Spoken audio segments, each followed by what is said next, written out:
Iniwan ng hindi tapos ang dike sa Gloria Oriental, Mindoro. Pero bigla itong binalikan ng kontraktor nang pumutok ang issue sa mga maanumalyang flood control project. Nasa frontline ng balitang yan, Simon Gualvez.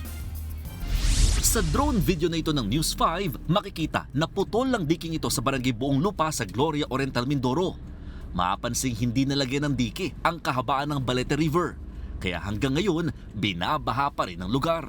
Nung bumaha, yun, may 4 na bahay yung binuhat namin dito para hindi maanod ng ilog. Inabot po talaga. Kung naidugtong po nila, maaaring hindi naabot yung bahayan na 4 na kabahay. Sinukat pa ni Oriental Mindoro Governor Bons Dolor ang dike.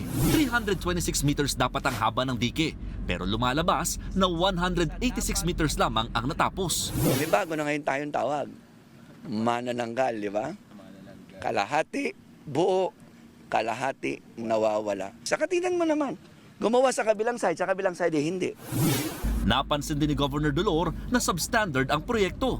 Ito, buhangin na yan, na dapat sana hindi natatanggal. Ang tawag dyan, naaagnas. Tama. Meron bang konkreto? Scaling yan, no? So, substandard, go. Oo, very clear. 2022 pa raw, sinimulan ng flood control project na nagkakahalaga ng 50 milyong piso. Tapos na raw dapat ito noong December 2023. Pero mula na pumutok ang issue sa flood control projects, biglang bumalik daw ang kontraktor nito na St. Timothy Construction, isa sa kumpanyang iniuugnay kay Sara Diskaya. Kukumplituhin na raw nila ang proyekto. Kaso lang, ang pagdudugtungan ng dike, ibang kontraktor na ang gumagawa. Kaya nilipat na nito sa kabilang bahagi na mayroon namang pader. Ito yung bahagi ngayon ng ginagawa ng kontratista na nais silang idugtong mula sa nabitin nilang proyekto. Ang problema, yung inaasahan sanang makakatulong na flood control project halos nakadikit na sa may bandang bundok na para sa mga residente wala na raw halos pakinabang. Base rin sa investigasyon ng provincial government, wala sa listahan ng proyektong pinupondohan sa National Expenditure Program ang dike.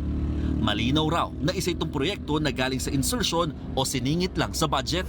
Kahit anong kalkal nyo sa NEP ng 2022, wala ang project na ito. Naniniwala ako may sponsor ang insertion. Ayon sa pamunuan ng kontraktor ng dike, sisilipin daw nila ang proyekto. Nagbabalita mula sa frontline, Mon Gualvez, News 5.